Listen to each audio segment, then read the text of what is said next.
Hi, I'm with Chris Kibarian, the CEO of Lightcast. Chris, how you doing? Awesome. Very good. Here we are, the Leash Paris, and you're doing some great things. You all have been in the talent intelligence domain, labor market analytics that's evolved over the Yeah. years. But tell us what's happening in the market and specifically with Lightcast and delivering value to enterprise. Sure. So, well, first of all, this is a great show for us because I think we're partners with the vast majority of organizations and enterprise software providers that are actually on the floor because all of them need and want a data layer, decision support intelligence about the labor market on a global scale with industrial strength, distribution and accessibility through APIs, data shares, the levels of enrichment that enable anyone to extract really powerful insights into workforce planning, talent acquisition, learning and development. So pretty much the entire sort of talent intelligence, talent management suite is coming together. And so this is a very exciting time, but it needs information, right? And when I think about economics, the power of economics, it's about capital and labor. Everything you want to know about capital markets, you can find from a half a dozen very mature companies like Bloomberg or Refinitiv or S&P. But the labor market is wildly fragmented. There are 3.5 billion people who work for someone in 195 different countries. The supply, the demand, the compensation, the skills, the proficiency, that is not yet, at an organization's fingertips yet. But that's what we want to do. So our aspiration is to build the most comprehensive labor market data platform, make it the most accessible and the most useful with the enrichments that inform critical decision making for not just private sector, public sector, as well as education. And that's a lot of times what differentiates us is we serve the vast majority of end users for very different use cases. I mean, think about it. Educational institutions are trying to figure out how to train and educate future ready workers and learners with so they need to understand cutting edge skills. What are the jobs of tomorrow? What are the skills of tomorrow? Governments, state, local, federal are, on the cusp of an era of unprecedented labor market turbulence. They need to understand how to keep people employed, how to create training and development programs so that organizations and communities thrive. And so very different use cases, but it's from the same data. And that's why we're building a pretty massive compendium of data for the world because, there are just so many factors driving decision making about where to locate a new factory or where to locate a new, operation as, China decouples from Europe, from European, economies. And, right now, like, there are 3.5 billion people who work. When I graduated college, there were 2.5 billion people. So like 1 billion people just like entered the workforce in the past, 20, 30 years. And that's distributed the factors of production across the world, global South. Anyway, so it's just a really exciting time.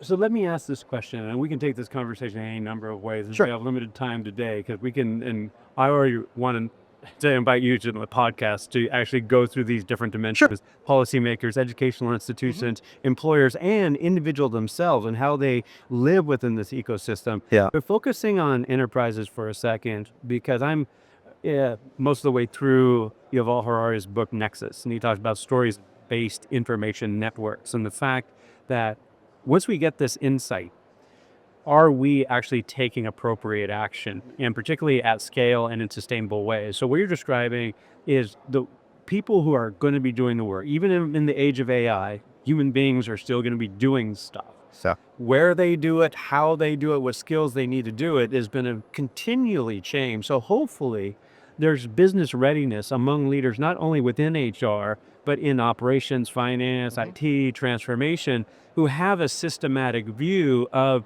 talent markets. yeah. And now they make wise decisions on who's going to be a full-time employer, contingent labor, outsourced providers, what's going to be automated and so forth. Yeah. So if I understand you correctly, you're critical piece of information to help formulate those strategies. Is that a fair playback? Yes, and also, it's not just the labor market data, it's the skill taxonomy. We have the most widely used skill taxonomy, and that's important because skills are becoming like the operating system of the labor market. If I understand people through the lens of your skills, first of all, I can find you, whether you have a degree or any other credential that might be a proxy for those skills. But more importantly, I can assess them and I can develop those skills as the demands of a company change. In order for organizations to be competitive, they need to be, very adept at, adapting to skill requirements.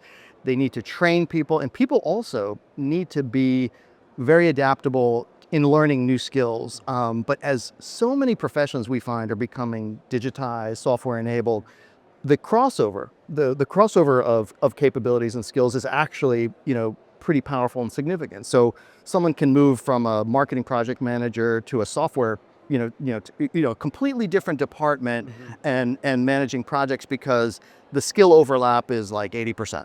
Yeah. And what you're describing creates opportunities for individuals and opportunity for employers to craft work not only with the processes, but location strategy and informing educational institutions on what they can provide to create that supply chain of talent. Is that right? Absolutely. And look, every organization is dealing with talent scarcity. And there are many reasons we can go into in another podcast of why talent is so scarce. But I think it's starting to, change the way organizations look at their talent. And so if you recognize we're not in a talent abundant environment anymore, I've spent all this time finding you and skilling you, and you have so much institutional knowledge and insight.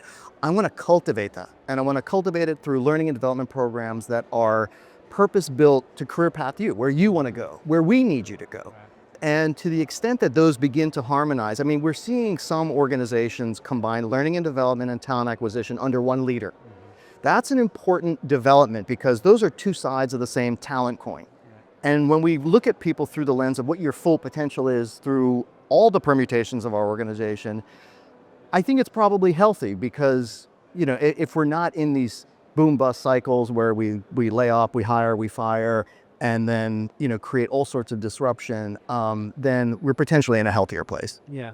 Well, first off, thanks you for doing what you're doing, because again, you've been at this, 25 plus years, you've led the charge, and the space is certainly evolving. And I hope to our discussion that business readiness, talent acquisition, learning and development, taking a more systematic view evolves along with the technology. In other words, the receptivity. And there's a lot of talk around skills-based workforce planning and all these things, but what I still see enterprises struggling with is like, okay, how do I actually adopt it into my existing processes and systems, and thus make decisions at scale, in a sustainable way? Yeah. And do you see there opportunity for organizations to evolve towards that end? Yeah. So look, the technology is powerful. The software is powerful, but humans are still analog. Yeah. And there is a bit of a analog digital divide. And so at the end of the day, getting organizations accustomed to change management, evolving talent and ways of thinking, I think is probably the bigger challenge than making the technology work. I mean, there are some extraordinarily brilliant companies here that are doing amazing things with artificial intelligence, that are doing amazing things with just very simple and intuitive user design, interfaces that make the digital experience and workflow very, very, very efficient. But humans do have to change the way they think and evolve. And so I think I'm gratified that more and more organizations, especially big enterprises, are recognizing that skill transformation is a thing. It is the gateway to a more effective and more efficient organization. And in an environment where people are still usually the largest cost line item of any organization, you've got to recognize people as an asset, not a liability, not as a cost, but really as the gateway to your prosperity, to your competitiveness. And so, so I'm encouraged, but I think we're at the very, very beginning stages of this revolution, really. And and we were just meeting with a very, very large French company yesterday who will hopefully soon become a client. It took them 2 years to kind of get the perspective on what they needed to do, and hit the ground running. So they have a very clear idea of what skill transformation means to them, why they're doing it, and it's a journey. But organizations like Lightcast are very well positioned to help organizations make that first step. And it doesn't have to be daunting. It doesn't have to be expensive. It just sometimes starts with a conversation, a proof of concept, and then a lot of education within an organization about what skill transformation can unlock.